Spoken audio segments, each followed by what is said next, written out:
Well, I guess I'm not helping the situation out by adding more smoke to the situation. But this little bit probably won't make it that bad. I just told my brother, I said, well, no, this is good smoke because this is charcoal smoke. It's got flavor in it. So there you go. I don't think that little bit of smoke is gonna make that whole much of difference. I'm sure there's lots of other people are cooking out on the charcoal grill everywhere. Well, if you're doing it, I hope you're enjoying it.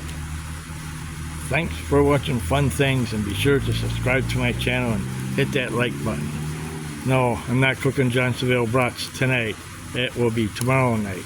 I'm just cooking a couple cheap steaks from Cub Foods last night. They didn't have much to pick from. I don't know how these are gonna taste. Probably not good. But it's 2 to a package.